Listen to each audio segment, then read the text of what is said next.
Guys, welcome back to XRP Insider Network, where we connect the dots between global macro moves and what it means for your XRP before the mainstream catches on. Let's get into it. If you clicked on this video, you already had a feeling something significant just shifted, and you were right. What happened today is the kind of thing that doesn't come around once a decade. It comes around maybe once in a generation of market participants. Two separate developments dropped almost simultaneously, and when you understand how they connect, how one feeds the other, you're going to realize that the people who have been quietly positioning in XRP are sitting at the intersection of two of the most powerful regulatory tailwinds in modern financial history. That's not hyperbole. That's just what the facts support when you lay them out side by side. So let's do exactly that, and I'm going to show you the angle that nobody in the mainstream financial press is talking about yet. Before we go anywhere, let me tell you the bonus angle that the title didn't even hint at.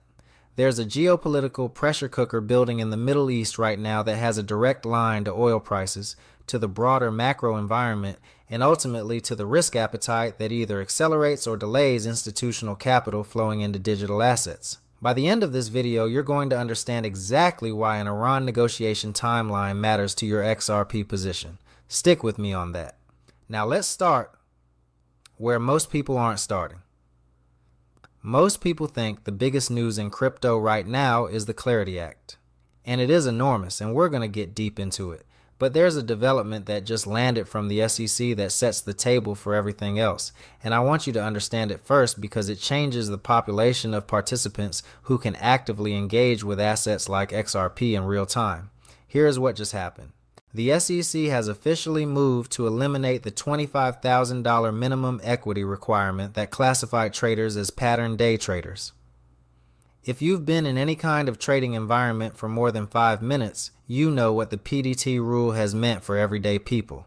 It meant that if you executed more than 3-day trades within a rolling 5 business day period and your account had less than $25,000 in it, your broker locked you out.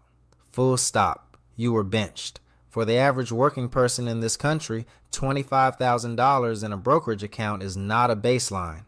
It's a goal. It's months or years of disciplined saving. The rule was, in practice, a velvet rope that kept institutional-size flexibility reserved for people who already had institutional-size capital. That rule is now going away. The SEC has formally approved its removal. The replacement threshold is expected to land somewhere in the neighborhood of $2,000. FINRA still needs to publish a regulatory notice to set the official effective date, and the implementation window is expected to fall somewhere between late 2026 and 2028. So this is not happening overnight. But here is what matters right now. It is decided. The regulatory intent is locked in. The direction of travel is irreversible. And the moment that effective date gets published, you are going to see a tidal wave of retail participation enter active trading in a way this market has never seen. Think about what that means for a liquid, institutionally backed digital asset that is already trading on major exchanges, that already has options infrastructure being built around it, that already has the deepest regulatory clarity of any crypto asset in the world. Think about what an entirely new class of active retail traders freed from the PDT straitjacket does to volume and price discovery for XRP. This isn't a stretch. This is just supply and demand logic applied to market participation. But here's where I want to be honest with you, because this channel doesn't sugarcoat the risks. Access without education is not opportunity. It's a trap. When this rule changes, a massive wave of underprepared traders is going to rush into short-term options and leveraged positions, and they are going to get absolutely destroyed by the volatility if they don't understand the technicals. Lower barrier to entry does not mean lower barrier to losing money. It means more people will have the chance to win or lose, and which side of that line you land on comes entirely down to whether you understand what you're doing before you pull the trigger. That's not a sales pitch. That's just the truth about how markets work. Now let's talk about where XRP sits technically right now, because the chart is telling a story that lines up directly with the macro narrative we're building in this video. XRP pushed hard, touched just under the 140 level, and then pulled back. That pullback is not a failure. That is consolidation. When you look at the Bollinger Bands, they are actively tightening, and anyone who has watched price action for any length of time knows what a Bollinger Squeeze precedes. It precedes a breakout. The question is always direction, and the macro context we're covering today argues strongly for the upside case. The critical number to watch is in the 137 to 138 range. That is the resistance ceiling that has been tested multiple times and pushed price back down. The 50 exponential moving average is sitting right around 140. Between those two levels, there is concentrated selling pressure that has acted like a wall. But walls don't hold forever when the buying pressure behind them is structural and not speculative. Once a daily candle closes convincingly above 138, the pathway to 140 opens almost automatically.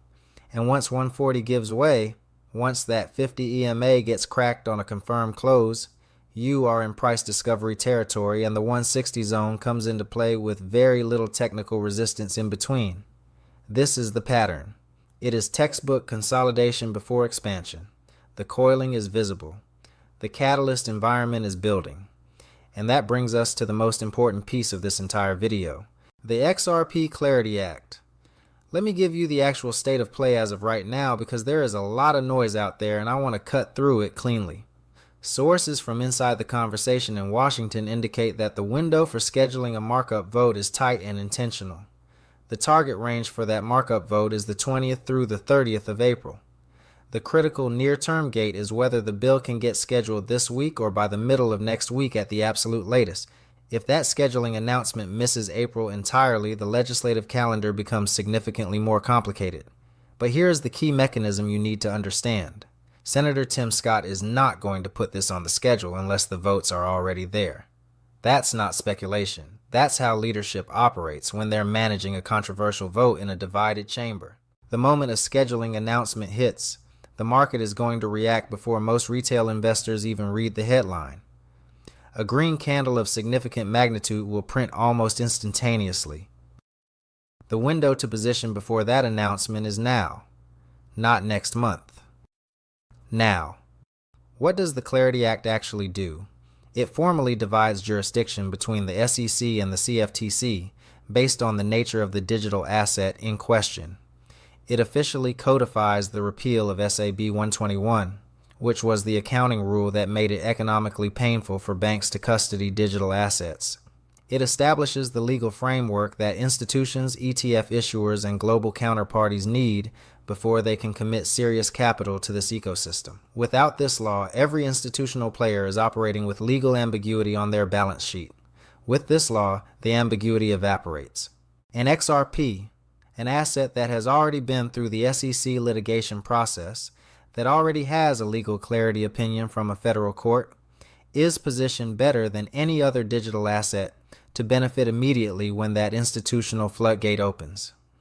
There is a side debate happening around the ethics provisions in this legislation, specifically around whether elected officials and their families should be prohibited from holding or trading digital assets. The sentiment behind that push has merit, but the appropriate vehicle for that reform is its own standalone bill.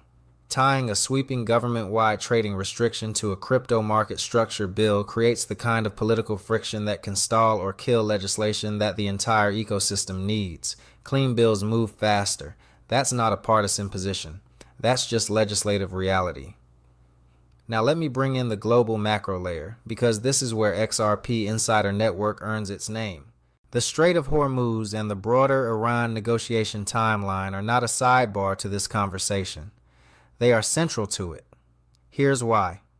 The United States has proposed a 20-year enrichment restriction. Iran has countered with 5 years. That gap sounds large, but the fact that both parties are publicly exchanging numbers is itself the signal. Doors don't open and then slam shut when economic pressure is this acute on both sides. What you're watching is the opening choreography of a deal.